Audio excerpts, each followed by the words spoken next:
والصلاة والسلام على رسول الله أما بعد أعوذ بالله من الشيطان الرجيم بسم الله الرحمن الرحيم إن الشيطان لكم عدو فاتخذوه عدوا إنما يدعو حزبه ليكونوا من أصحاب السعير۔ آپ کے سامنے قرآن کریم کی ایک آیت پڑھی گئی ہے۔ اللہ تعالیٰ فرماتا ہے ان الشیطان لکم عدو، کہ بے شک شیطان تمہارا دشمن ہے، شیطان تمہارا دشمن ہے، فاتخذوہ عدوا، تو تم بھی اس کو دشمن ہی سمجھو۔ شیطان تمہارا دشمن ہے تو تم اس کو دشمن ہی سمجھو۔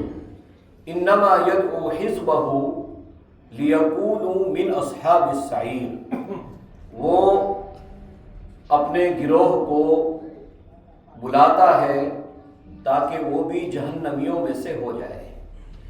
اس آیت میں اللہ تعالیٰ نے یہ بات بیان فرمائی ہے کہ شیطان تمہارا دشمن ہے۔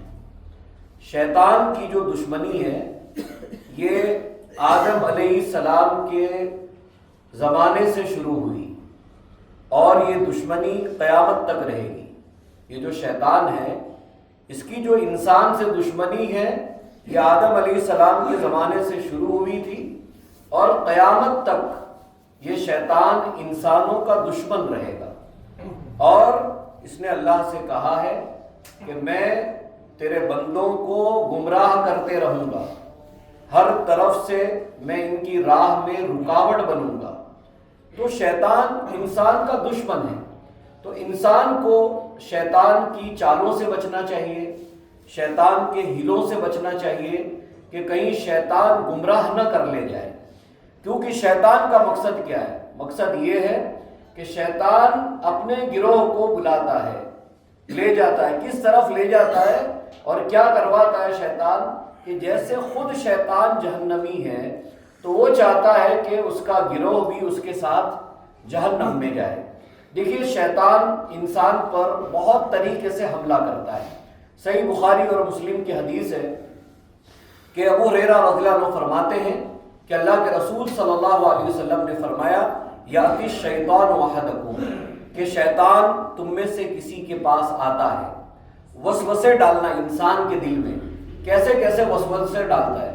کہ شیطان تم میں سے کسی کے پاس آتا ہے اور کہتا ہے من خلق کذا من خلق کذا، اچھا یہ بتاؤ فلاں کو کس نے پیدا کیا، فلاں کو کس نے پیدا کیا۔ ایک چیز انسان کے ذہن میں دماغ میں وسوسہ ڈالتا ہے، اس کو کس نے پیدا کیا، اس کو کس نے پیدا کیا، یہاں تک کہ انسان کے دل میں یہ بات ڈال دیتا ہے حتی یقول من خلق ربک، اچھا یہ بتاؤ کہ تمہارے رب کو کس نے پیدا کیا، یعنی اللہ کو کس نے پیدا کیا۔ آج ہوتا ہے نا کہ انسان کے ذہن میں اچھا بھئی آسمان کو اس نے بنایا، زمین کو اس نے بنایا، فلاں چیز اس نے بنائی، تو یہ شیطان وسوسہ ڈالتا ہے کہ یہ بتاؤ اللہ کو کس نے پیدا کیا۔ اور جب بات یہاں تک پہنچ جائے، شیطان جب ایسے وسوسے ڈال دے تو پیارے نبی صلی اللہ علیہ وسلم نے حکم دیا کہ اس وقت ہم کو کیا کرنا چاہیے؟ اعوذ باللہ من الشیطان الرجیم پڑھنا چاہیے۔